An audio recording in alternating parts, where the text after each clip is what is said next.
언론중재법을 강행했었던 김승원 의원이 오히려 가짜뉴스를 유포했다라는 야당의 비판이 제기됐습니다. 전원인데요. 사퇴하려면 이제 사표도 내야 되고 본회의에 의안으로 올라가야 되는데 지금 사표를 냈다는 얘기를 제가 들어본 적이 없고요. 그래서 저는 약간 이게 쇼 아닌가, 진정성이 없다는 거죠. 사퇴서도 안 내고 또 국민의힘당 쪽에서 의장님한테 안건을 올려달라는 아마 그 요청도 강력하게 안 드린 걸로 알고 있거든요. 사표를 안 냈다, 사퇴 쇼다라고 김승원 의원이 강력하게 비판을 했지만 윤희숙 의원은 이미 사표도 냈고 사퇴하겠다고 재차 의견을 밝힌 터여 김승원 의원이 오히려 가짜뉴스를 유포했다라는 비판이 제기됐습니다. 윤희숙, 이쯤 되면 여당 의원이나 TBS나 마음먹고 조직적으로 허위사실 유포, 정작 본인들이 언론 환경 혼탁하게 만들고 있으면서 언론 재갈법 홍위병 노릇, 세상이 온통 블랙 코미디다.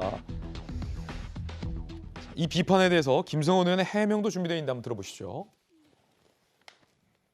나는 못 들었다고 했는데 안 냈다는 게 아니라 냈다는 말씀을 못 들었다라고 했는데 정확히 그만한테 전화 드리든가 내가 잘못 알고 있었던 것 같다 이렇게 말씀드릴게요. 저는 사익서를 안 내신 줄 알았어요. 그러니까 냈다는 얘기를 못 들어서 25일 날 내셨더라고요.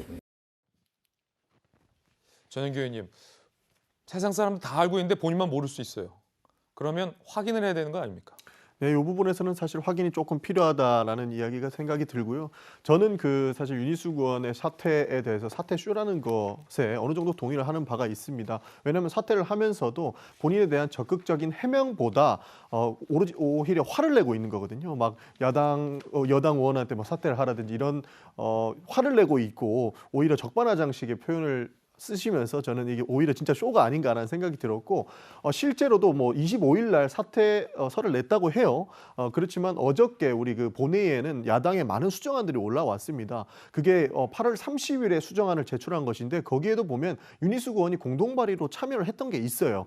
그러니까 일단 사퇴서는 냈지만 처리가 쉽지 않을 것이라도 본인이 인지를 하고 있었고 오히려 그 사퇴를 하면서 쌓여있던 의혹들과 그 진실들을 조금 어느 정도 묻으려고 했던 그런 의도가 있지 않나라는 생각이 들고요. 그리고 야당에 필요한 수정안 이런 뭐 공동 발의 참여에 의해서는 오히려 참여를 했기 때문에 이 진정성이 조금 더 후퇴하지 않았을까 이런 생각도 있습니다. 언론중재법의 취지가 가짜 사실, 그걸로 인해서 피해를 막자라는 취지인데 그걸 강행했던 의원이 이렇게 확인도 안 해보고 사실과 다른 얘기를 언론에서 확정적으로 얘기를 하고 그거에 근거해서 누군가를 비판하면 안 되는 건 아닙니까? 저도 언론중재법의 개정에 참여했던 문체위원입니다. 저도 문체위원으로서 명확하게 말씀을 드리면 가짜뉴스라고 하는 내용보다 허위 조작 보도로 피해받는 국민들이 많기 때문에 의도적으로 허위나 악의적으로 조작했던 기사에 대해서 이것을 징벌적 손해배상을 하자라는 취지였던 것이고요.